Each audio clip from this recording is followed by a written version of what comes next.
Mr. Buffett and Mr. Munger, if you were going to live another 50 years, and we sincerely hope you do, and could add one additional sector or asset class to your circle of competence, which sector would it be and why? Well, that's a very good question, and I particularly like the preamble.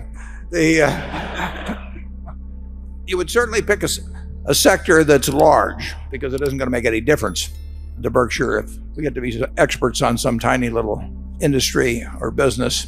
I would say that, it would have to be something this isn't going to happen, but if I could really become expert, and I mean really expert, knowing more than almost anybody else about the subject in the tech field, I think that would be terrific. It isn't going to happen, but it's going to be a huge field.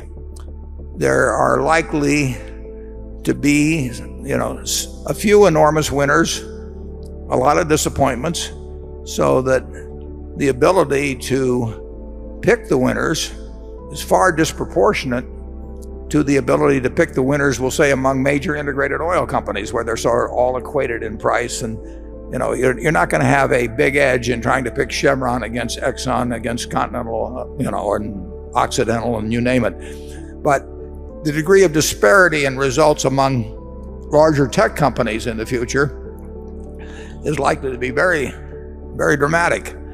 And if I had the skills where I could pick the winners there, I would do a lot better than if I had the skills to pick the winners in the major integrated oil field. You probably will have better luck with Charlie on this one, because he knows a lot more about a lot of industries than I do. Charlie, what's your answer? Well, it would either be tech or energy. And I think that we're the wrong people to develop the expertise. I think if we were going to do it, it would have already happened. Yeah. Now, I do think we might identify somebody else who has abilities that we lack. That's been very hard for us, but we're not going to tell you. but we've done a little better lately. It's a good question. If present rates were destined to be appropriate, if the 10 years should really be at the price it is, those companies that the fellow mentioned in his question, they're bargain. I mean, they have the ability to deliver cash at a rate that's, if you discount it back, and you're discounting at present interest rates, stocks are very, very cheap. Now the question is what interest rates do over time.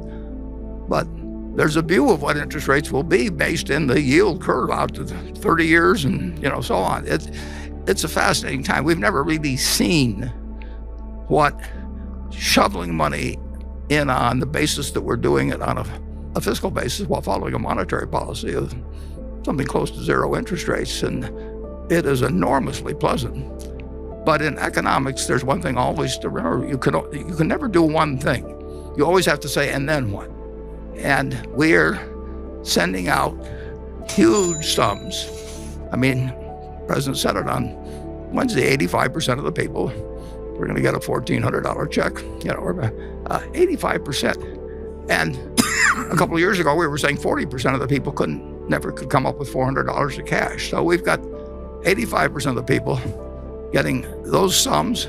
And so far, we've had no unpleasant consequences from it. I mean, people feel better. The people who get the money feel better. And people who are lending money don't feel very good. But it causes stocks to go up. It causes business to flourish. It causes an electorate to be happy. And we'll see if it causes anything else. And if it doesn't cause anything else, you can count on it continuing in a very big way. But there are consequences to everything in economics. But that is why the Googles and the Apples, and we don't own Google, we don't own Microsoft, but they are incredible companies in terms of what they earn on capital. They don't require a lot of capital, and they gush out more money. And if you're trying to find bonds that gush out more money from the federal government, we got $100 billion that's gushing out, like, $30 or $40 million a year, or whatever it may be, depending on the short-term rates.